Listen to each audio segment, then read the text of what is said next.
Okay, so I was writing to Mr. Eric Weaver, the creator and head of the Lenders for Community Development. It says, please consider my proposal in this letter for a more flexible solution for those of us who are the rejects of the workforce and who want to be gainfully employed, self-sufficient, and to meet our many debts and financial obligations, including our children, whatever we've never supported. With sincerity and candor, Adam Jabril. See, this,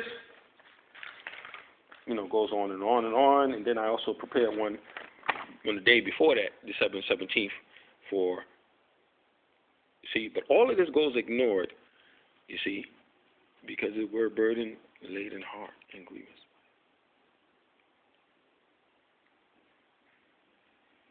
It is an angst to sound the alarm of the prevalence and spread of laxity, lethargy, of creative gumption, and widespread ineptitude that has rapidly become a national culture of sorts.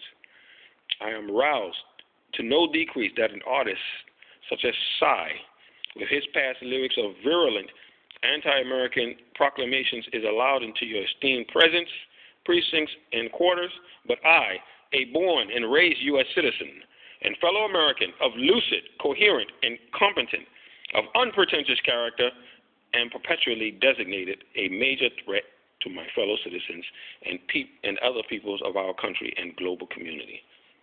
You see? See, all of this goes ignored because it says I am not even allowed to raise capital for any of my creativity-related angel investment requests, as I have been also designated a fraud nationally all these stuff I rushed, I didn't proofread it, in discrete databases using a letter which the government of Singapore extracted from me. See, this me, the person you're looking at, extracted from me with the premise of more pain, slapping, waterboarding, etc. in October 2009 prior to your November 2009 arrival there at the behest of a U.S. government official, probably a woman is starting to congeal together, who did it on behalf of Megan Harrison in Surrey, British Columbia, with the knowledge of Canadian CSIS that I'm a parasite and that I need to be punished. At the behest of a U.S. government official or officials, and it seems that letter may have gained mileage, quote-unquote mileage, in its use, as Singapore is seen as an upstanding, above-board society by many of the financial circles of our world, with its stringent, self-reliant policies upon the citizenry, which the minister mentor, His Excellency Lee Kuan Yew, had to agree to so as to attract the mostly city of London and Dutch money flows and transactions to the then, see, I put 10, but I meant THEN, the then backwater, poverty-laden, isolated Singapore to shore up its transactions, to shore up its financial strength and dignity in a struggling region of ethical imbalances and widespread cultural misunderstandings and hot tempers to go along with these. This is a letter I wrote to the president. I have been told that I am getting my just desserts and am being punished for choosing the wrong religion for me and my ethnic group, and that fellow so-called Muslims have decided that I am a blight upon Islam and that I need to be purged from the Muslim community. And specifically, members of the Jamaat al-Tabligh have decided this against me without my knowledge, and they are mostly comprised of Pakistani and Bangladeshi ethnic hierarchical bigots, eugenics-minded fools, and discreet hypocrites. I regret ever praying in mosque where they have predominance and sway, as it appears they have thrown my name to various international law enforcement and intelligence bodies to impede and disrupt any economic progress and social status rise I may have achieved without this labeling and extreme profiling. I also have solutions for the shooting culture in mass growing in our country, An example can be taken from the Australian gun buyback program, as I hope you would examine this before you would have to be forced to order a rapid repeal of the venerated Second Amendment, which we, as a populace, have become increasingly irresponsible and untempered in our behavior to hold such a profound privilege.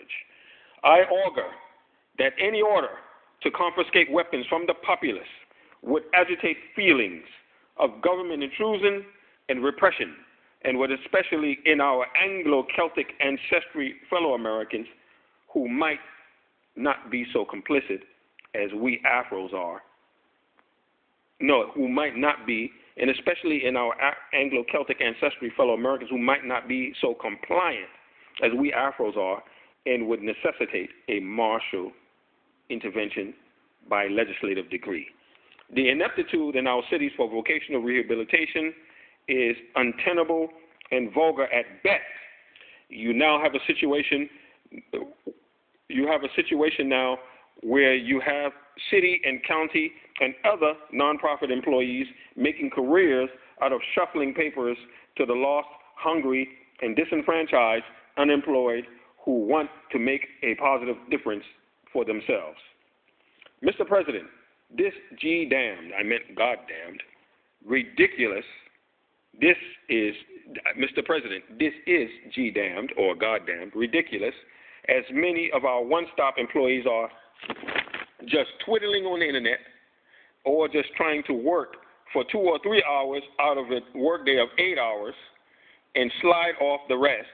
And if you are a substance abuser, it is even better, as funds are allocated for this segment of society, and even apartments are set aside for those still struggling with mental and substance addiction issues, whereas clearly healthy American citizens, especially males, particularly Afro-American ethnic males who are of clear mind and not delusional, not burdened by substance or any other addictions, who want to work and be self-reliant without any hankering for welfare, food stamps, or any public assistance for that matter, are always forced into dirty, squalid, nasty SROs or the dreaded men's shelters, who have a mixed population of some very frustrated, angry, and mentally unstable characters of our streets population,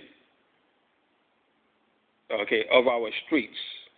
And I am of the firm belief in a segregation of those society members who merit worthy potential, who earnestly want to contribute back to society from the rest of the pack, so the problems of the pack can better be seen, targeted, and routed out.